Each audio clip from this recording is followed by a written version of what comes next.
जब आपको अगर पैसे ही लूटना था तो आप पहले ही लूट लेते। फिर भी आप हर साल छात्र स्टूडेंट से आप पैसा ले रहे हो, वो पैसा कहाँ जा रहा है? वो सभी भूख हड़ताल पे बैठे हैं कि छात्र संघ चुनाव जल्द से जल्द बहाल किया जाए। ये हमारा आप एक तरीके से समझ लो कि आमरण अनशन है। वो पट्टियाँ खोल के हमारा जो अनशन है वो देखना ही पड़ेगा इनको। यूनिवर्सिटी का एक सिस्टम है जो बहुत गलत है। मैं हूं भूमिका वसीटा, आप देख रहे हैं टी न्यूज़ राजस्थान और आज हम आए हैं मोहनलाल सुखाड़ा विश्वविद्यालय पर, जहां NSUI के सभी छात्रों ने भूख हड़ताल पर बैठे हुए हैं। आइए हम जानते हैं क्या कारण है जो भूख हड़ताल पर बैठे हैं और इनकी मांगे क्या हैं। नाम जितेश कटी के। छात्र संघ चुनाव जो बंद पड़े हैं, आज देख लीजिए आप 2022 से लेकर के 2026 ये राज्य सरकार में जब से सरकार बनी है बीजेपी की, अभी तक छात्र संघ चुनाव को नहीं कराए हैं।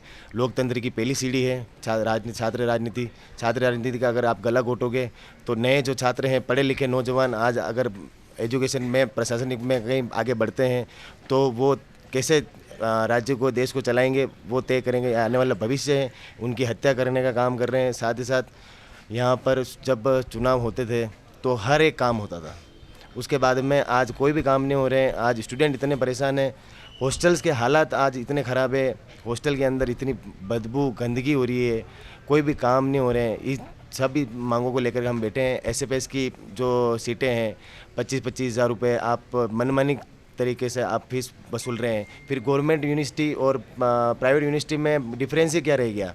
जब आपको अगर पैसे ही लूटना था तो आप पहले ही लूट लेते। अब साथ ही साथ में जब छात्र संघ चुनाव हो ही नहीं रहे, फिर भी आप हर साल छात्र स्टूडेंट से आप पैसा ले रहे हो, वो पैसा कहाँ जा रहा है? उसका जवाब दीजिए आप। 10 साल से छात्र संघ चुनाव नहीं हुए, 10 साल से जो हॉस्टल के हालात हैं वहाँ पे काम नहीं हुए हैं। काम तो होते हैं, इनके बिल में काम हो जाते हैं, इनके सारे कॉपियों में काम हो जाते हैं कि भाई इतने लाख का बिल पास हो गया है, इतने लाख का पैसा तो उड़ जाता है, लेकिन वो पैसा लगता कहाँ पे वो हमको नहीं दिखा आज दिन तक। ये हमारे साथ में हमारे साथी हैं, वो सभी भूख हड़ताल पे बैठे हैं। हमारी मांग है कि छात्र संघ चुनाव जल्द से जल्द बहाल किया जाए। अगर जब तक नहीं करेंगे तब तक ये भूख हड़ताल जारी रहेगी। चुनाव होने से पहले और चुनाव ना होने के बाद में क्या क्या बदलाव हैं? बदलाव ये है कि प्रोफेसरों के बोलने के तरीके, उनके काम करने के तरीके, यूनिवर्सिटी के अंदर जो एक एजुकेशन जो सिस्टम था जो मजबूत था वो ये बिल्कुल ख़त्म हो चुका है। आज आप देख लीजिए कि जब प्रोफेसर के पास में स्टूडेंट जाता है कि सर मेरी ये कोई काम है, सर मेरी ये कोई सुनने को कोई तैयार ही नहीं है। यहाँ पे क्लासों में प्रोफेसर PhD स्कॉलर को भेज देते हैं क्लासें लेने, खुद तो जाती ही नहीं है। आज 1.5-2 लाख रुपए उनके तनख्वाह है, वो लेकर के बैठ जाते हैं, क्लासों में जाते ही नहीं है। आज हालात इतने बुरे हैं कि स्टूडेंट को हेल्प करने के लिए स्टूडेंट लीडर नहीं आएंगे। बेचारे कितने साल तक वो यहाँ पर रहेंगे? डिग्री होती है 3 साल की, BA करेगा तो 3 साल की, MA करेगा 2 साल की। 2 साल में वो यहाँ पर अपना पूरा समय देता है, यहाँ पर लगातार काम करता है, छात्रों के बीच रहता है। लेकिन उसकी आशा जब टूट जाती है कि हर साल आता है कि छात्र संघ चुनाव होंगे, उनमें एक उमंग होती है और वो नहीं होते। तो इस तरीके से ये कब तक चलेगा? इस तानाशाही सरकार से हम परेशान हो चुके हैं। इसलिए आज ये अनिश्चितकाल भूख हड़ताल रखी है कि कोई भी इनका अधिकारी या फिर इनका कोई भी मिनिस्टर हमारे से आके आश्वासन देवे, बात करे कि भाई हमारी हम जेन्युइन मांगे और इस छात्र संघ चुनाव को बहाल करो। छात्रावास की जो स्थिति आपने बताई है, यह कितने समय से चल रही है? ये 10 साल से हालात वो की वही ख़राब है। अभी तक पिछले साल जो भी ठीक था, इस बार से तो इतनी बुरी हालत है। पहले सुनीता मिश्रा जी थी, उन्होंने इतनी हालत ख़राब कर दी सुखाड़ा यूनिवर्सिटी की। और आप हॉस्टल छोड़ो, आप क्लासों में भी आप चले जाएंगे ना तो टेबलें टूटी हुई है, कोई पंखे नहीं है, लाइट नहीं है। आज गर्ल्स हॉस्टल में 1 महीना हो गया है, 1 महीने से ना तो वहाँ पे पानी की सही ढंग से आ रही है, ना ही वहाँ पे लाइट्स हैं। ये तो हालात है, बच्चे वो कैसे रह रहे होंगे अंदर, ये समझने की बात है।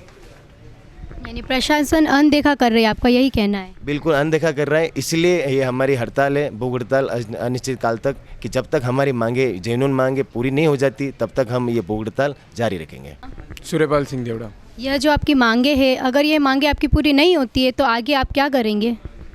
ये हमारा आप एक तरीके से समझ लो कि आमरण अनशन है। क्योंकि हम लगातार विश्वविद्यालय में कई प्रकार की मांगे लगातार 2-4 महीने से रख रहे हैं सबके सामने, पर हमारी मांगे अभी तक उन पे करते हैं वर्ड वही हमको सुनाई दिया। अभी तक उस पर कोई काम प्रैक्टिकल रूप से ग्राउंड पे कोई काम नहीं हो, चाहे वो हॉस्टलों की बात हो या चाहे एनईपी नीति में जो सेमेस्टर में लगातार इंटरनल में जो गड़बड़ियाँ चल रही है, ठीक है, एब्सेंट कर दिया जाता है, बच्चों को एब्सेंट कर दिया जाता है, उसको फेल कर दिया जाता है, जो रिवेल के नाम पे वसूली की जाती है 600 रुपये एक सब्जेक्ट के रिवेल के नाम पे 300 से बढ़ा के 600 रुपये करती है उस फीस को। उस पर अभी तक कोई सुनवाई नहीं हुई है, ना उस पर कोई ऐसा हुआ है कि उसको कम कर दिया जाए या फिर उसको सही कर दिया जाए, अभी तक नहीं हुई है। तो ये भूख हड़ताल हम आज से बैठे हैं 2 बजे से, और लगातार जब तक चलेगा तब तक इस पर कोई ठोस कदम नहीं उठाया जाता। इस भूख हड़ताल करने के बावजूद भी प्रशासन आपकी मांगे पूरी नहीं करता, उसके बाद में आपका क्या कार्य करेंगे? आज हम 4 जने बैठे हैं, तो कहीं ना कहीं हमें ये लगता है कि आने वाले टाइम में शायद या 400, 300, 50 जने लोग और हमारे साथ जुड़ के बैठेंगे। वो हम ऐसा आंदोलन करेंगे कि हमारी जो इनकी आंखों पे जो पट्टियाँ बांध के बैठे हैं वो पट्टियाँ खोल के हमारा जो अनशन है वो देखना ही पड़ेगा इनको। आगे आप इसको लेकर क्या क्या प्रयास करेंगे? हम लगातार 4 साल से छात्र संघ चुनाव नहीं होते, परंतु छात्र नेता जो है हम लगातार प्रयास करते हैं कि स्टूडेंट्स की हित में जितना कार्य हो हम करने का प्रयास करते हैं लगातार, और आज भी हम वही कर रहे हैं। हम दीपेश गुज्जर है, मैं कला महाविद्यालय का अध्यक्ष प्रत्याशी हूँ। हाल ही में जो हमारे कॉलेज की मांग लेकर हम भूख हड़ताल पे बैठे हैं, हमारे कॉलेज में बहुत से काम नहीं हो रहे। जैसे नए स्टूडेंट आए उनके जैसे क्लास नहीं होती है तो वो अगर बाहर गार्डन में आके बैठते तो वो चेयर वेयर बेंचें नहीं है, और कॉलेज में पिछले 2 साल से पार्किंग का कार्य चल रहा है, वो कार्य अभी तक पूरा नहीं हुआ है और गाड़ियाँ बाहर खड़ी रहती है। कौन जिम्मेदार है? वो बच्चे गाड़ी रख के जाते हैं या उनकी गाड़ी चोरी हो जाएगी, तो इसका प्रशासन तो जिम्मेदार है नहीं। और उसके अलावा बाथरूम की सुविधा सही नहीं है, बेंचेस सही नहीं है, क्लासों की सुविधा सही नहीं है, ना हर एक क्लास में पंखे वगैरह सब टूटे हुए हैं और कैमरा वगैरह भी नहीं है। इस कारण हमें और मेरे 4 साथी हम भूख हड़ताल पे बैठे हैं। जिस दिन हमारी मांग पूरी होगी तब तक हम यही बैठे रहेंगे। आपने यही हड़ताल पहले भी की थी जिसमें आपने आपका हाथ भी काटा था, उसके बाद में प्रशासन ने आपका क्या साथ दिया?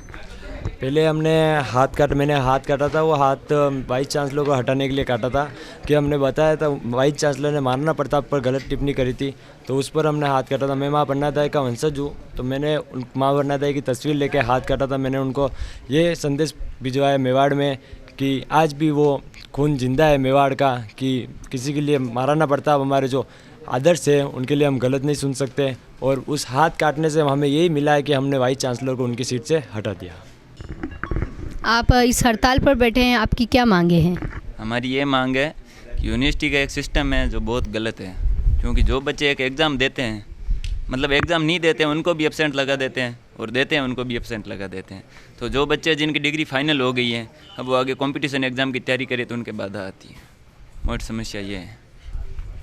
यानी कि जो आ रहा है उसकी भी अटेंडेंस लेते हैं और जो नहीं आ रहा है उसकी भी अटेंडेंस लेते हैं, यही कहना चाह रहे हैं? फिर जो बच्चे एग्ज़ाम देते हैं उनके एब्सेंट्स हो रही रिजल्ट में, और जो नहीं देते उनके भी हो रही है। फिर तो दोनों समान ही हुए ना, देने और नहीं देने में क्या फ़र्क रहा? प्रशासन इनकी मांगे मानते हैं या नहीं मानता है? जब तक आप जुड़े रहिए टी न्यूज़ राजस्थान के साथ, मैं भूमिका वसीटा।